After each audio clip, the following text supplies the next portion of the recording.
New Zealand, it's time to ditch the fairy tales and grow up.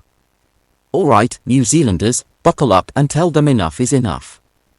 The majority are no longer going to play this game of social destruction anymore. We need to talk about the sad, yes the sad pathetic state of this country, starting with the fairy tales and delusions driving public policy. In 2025, we're supposed to be a modern, progressive nation. But instead, we're knee-deep in a toxic cocktail of superstition, race-based politics, and fiscal irresponsibility. We're not even stumbling in the dark ages anymore, we're actively celebrating them. The proof that we have a very sick undeveloped underbelly in New Zealand is the existence of that gaggle of idiots sitting in our House of Representatives known as Tea Party Maori. What a bunch of entitled ignoramuses that they keep proving to be.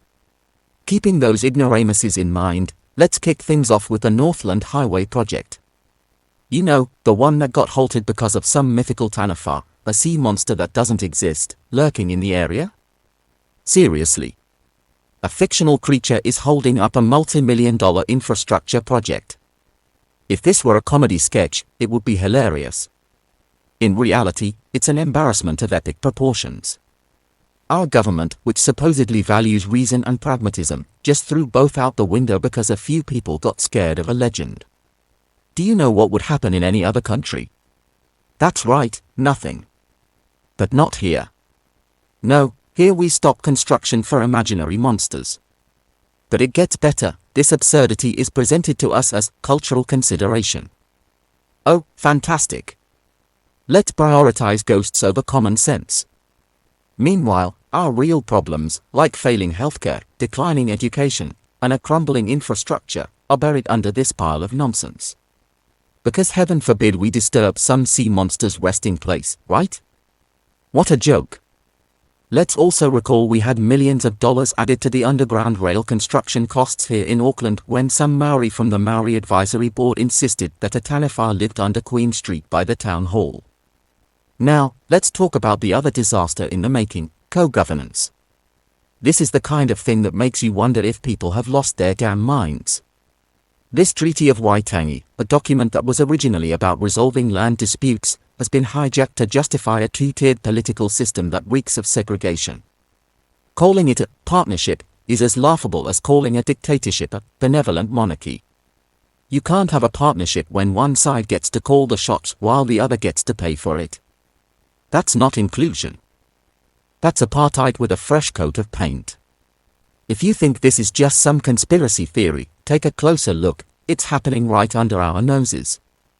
And just in case you thought it couldn't get worse, let's dive into the real financial nightmare, the treaty settlements.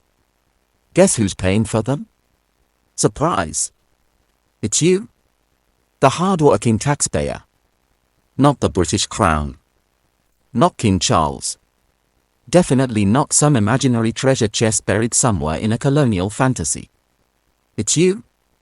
And guess what?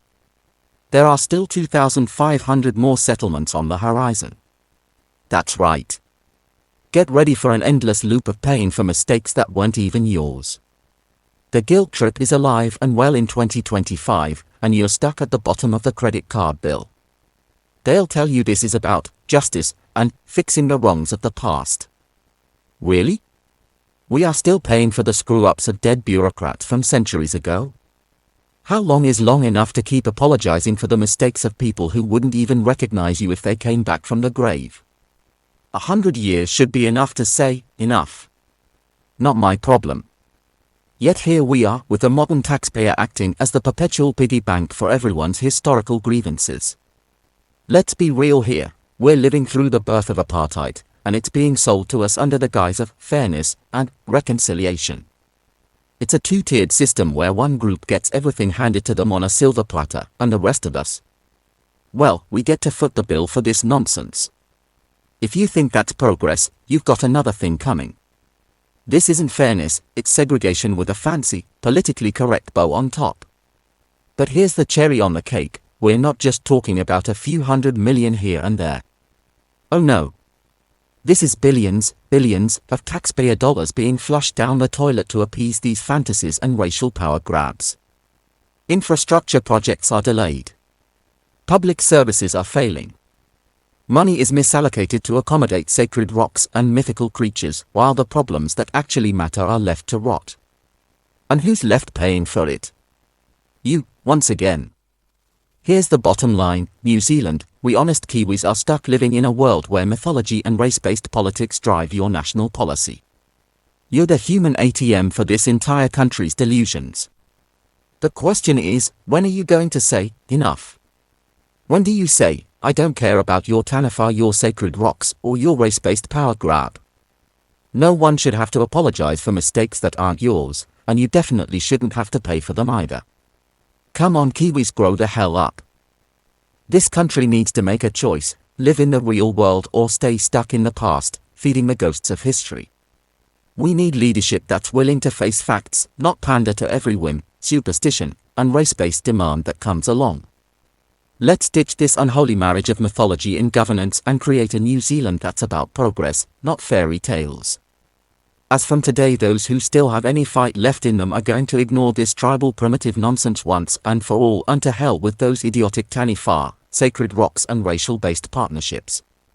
We have been tolerant up to now, but today more and more of us real New Zealanders truly have had enough of this idiotic bullying, lies and primitive tribal fairy tale bullshit.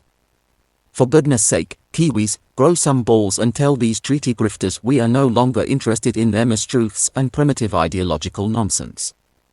Remember, Maori are not indigenous, they are not owners of this land, they ceded their sovereignty.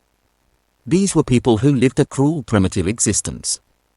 By them signing the treaty document, it became a document of surrender, not a document of partnership.